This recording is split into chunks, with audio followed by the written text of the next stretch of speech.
4 വർഷത്തെ ഫ്രീലാൻസിംഗിൽ ഞാൻ പഠിച്ച കാര്യങ്ങൾ 2 മിനിറ്റ് കൊണ്ട് ഞാൻ നിങ്ങൾക്ക് പറഞ്ഞുതരാം. ചിലപ്പോൾ നിങ്ങൾക്ക് നിങ്ങളുടെ 4 വർഷത്തെ മിസ്റ്റേക്കുകൾ സേവ് ചെയ്യാൻ ഇത് സഹായിക്കും. കാരണം ഫ്രീലാൻസിംഗ് എന്ന് പറയുന്നത് വെറും സ്കിൽസ് മാത്രം ഉണ്ടായാൽ പോരാ.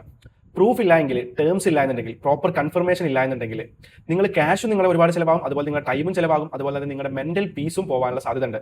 ഞാൻ ഈ പറയുന്നതൊന്നും തിയറികൾ മാത്രമല്ല. ഞാൻ പ്രൊജക്റ്റുകൾ ഹാൻഡിൽ ചെയ്തപ്പോൾ, മിസ്റ്റേക്കുകൾ ഉണ്ടായപ്പോൾ അല്ലെങ്കിൽ മിസ്റ്റേക്കുകൾ പറ്റിയപ്പോൾ, ക്യാഷ് നഷ്ടപ്പെട്ടപ്പോൾ ഒക്കെ പഠിച്ച കാര്യങ്ങളാണ്. ഫ്രീലാൻസിംഗ് സീരിയസ് ആയിട്ട് ചെയ്യാൻ ആഗ്രഹിക്കുന്ന ഒരാളാണെന്നുണ്ടെങ്കിൽ ഫോളോ ചെയ്ത് വെച്ചോളൂ, വെറുതെ ആവില്ല. നമുക്ക് കാര്യത്തിലേക്ക് പോകാം.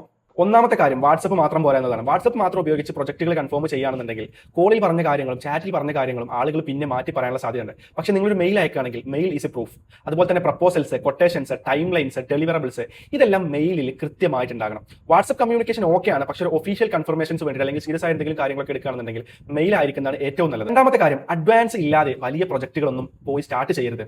ബ്രോ ട്രസ്റ്റ് മീ എന്ന് പറഞ്ഞ് തുടങ്ങുന്ന പല പ്രൊജക്റ്റുകളുമാണ് പേയ്മെന്റ് ഡിലേ ആകുന്നതും. അതുപോലെ തന്നെ 50% അഡ്വാൻസ് ആണ് നിങ്ങൾ മേടിക്കുന്നത്. ബാലൻസ് എപ്പോഴാണ്, റിവിഷൻ ലിമിറ്റ്സ് ഉണ്ടോ, ഡിലേ വന്നാൽ വർക്ക് ഹോൾഡ് ആക്കുമോ, എന്തൊക്കെ ചെയ്യും എന്നുള്ള കാര്യങ്ങളൊക്കെ മുമ്പേ തന്നെ ക്ലിയർ ആയിട്ട് എഴുതി പ്രൂഫ് ആയിട്ട് കൊടുക്കണം. ഇതൊരിക്കലും ഒരു റൂഡായ മെത്തേഡല്ല. പ്രൊഫഷണൽ ആവുന്നത് നമ്മൾ ഒന്നുകൂടെ പ്രൊഫഷണൽ ആയാലും നമുക്ക് ഒന്നുകൂടെ എഫിഷ്യന്റ് ആവും. മൂന്നാമത്തെ കാര്യം എസ്പെഷ്യലി മാർക്കറ്റേഴ്സിനോട് വേണ്ടിയിട്ടാണ്. നിങ്ങൾ ശ്രദ്ധിക്കണം, ക്ലയൻസിന്റെ പ്രൊജക്റ്റിന് വേണ്ടിയിട്ട് നിങ്ങളുടെ പേഴ്സണൽ ജിമെയിലോ അല്ലാന്നുണ്ടെങ്കിൽ അവർ തന്നെ പേഴ്സണൽ ജിമെയിൽസോ ഐഡിസോ കാര്യങ്ങളൊന്നും ഉപയോഗിക്കരുത്. പേഴ്സണൽ ആഡ് അക്കൗണ്ട്സ് ഉപയോഗിക്കരുത്. പല ഫ്രീലാൻസേഴ്സും സ്വന്തം അക്കൗണ്ട് ക്രിയേറ്റ് ചെയ്തിട്ട് ക്ലയന്റിനെ വേണ്ടിയിട്ട് ആഡ്സ് റൺ ചെയ്യും. ഫ്യൂച്ചറിൽ അക്കൗണ്ട് എന്തെങ്കിലും ഇഷ്യൂ വന്നാലോ പോളിസി റെസ്ട്രിക്ഷൻസ് വന്നാലോ റെസ്പോൺസിബിലിറ്റി നിങ്ങളിലേക്ക് വരും. അപ്പോൾ ബിസിനസ്സുകൾക്ക് സിസ്റ്റംസ് വേണം.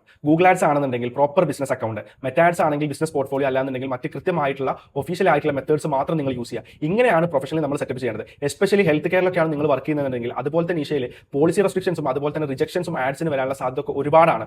നോർമലാണത്. പലപ്പോഴും ആഡ് റിജക്ട് ആയാൽ അക്കൗണ്ട് റെസ്ട്രിക്ഷൻ വന്നു കഴിഞ്ഞാൽ എന്ത് എന്നുള്ള കാര്യങ്ങളൊക്കെ മുമ്പേ നിങ്ങൾ ക്ലയന്റിനോട് ക്ലാരിഫൈ ചെയ്തിട്ടില്ല എന്നുണ്ടെങ്കിൽ ഇതിന്റെ ഒക്കെ ബ്ലെയിം നിങ്ങളുടെ തലയിലായിരിക്കും. നാലാമത്തെ കാര്യം എല്ലാ പ്രൊജക്റ്റും അക്സെപ്റ്റ് ചെയ്യേണ്ട ആവശ്യമില്ല.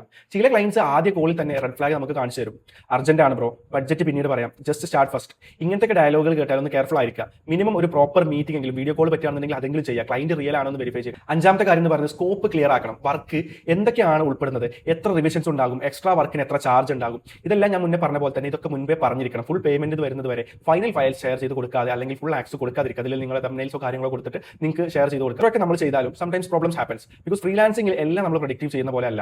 നമ്മളും ഹ്യൂമൻ ആണ്. പക്ഷേ the systems, proper confirmation, payment terms, business setups ഇതൊക്കെ നിങ്ങളുടെ സൈഡ് കൂടുതൽ സേഫ് ആക്കും. അതുപോലെ തന്നെ ക്ലയൻസ് നിങ്ങളെ കൂടുതൽ പ്രൊഫഷണൽ ആയിട്ട് കാണാനും ഇങ്ങനത്തെ കാര്യങ്ങളൊക്കെ സഹായിക്കും. ഞാൻ മിസ് ചെയ്ത ഒരുപാട് പോയിന്റ്സ് ചിലപ്പോൾ ഉണ്ടാവും. ഇമ്പോർട്ടന്റ് ആയിട്ടുള്ള പോയിന്റ്സ് എന്തെങ്കിലും ഉണ്ടെന്നുണ്ടെങ്കിൽ കമന്റ് ചെയ്യുക. ഫ്രീലാൻസിംഗ് റിലേറ്റഡ് ആയിട്ടുള്ള ഡൗട്ട്സോ അല്ലെങ്കിൽ എന്തെങ്കിലും ഉണ്ടെന്നുണ്ടെങ്കിൽ കമന്റ് ചെയ്യുക. ഈ ഒരു വീഡിയോ നിങ്ങൾ ഫ്രീലാൻസിംഗ് ചെയ്യുന്ന ഫ്രണ്ട്സിന് ഷെയർ ചെയ്ത് കൊടുക്കാനും മറക്കണ്ട.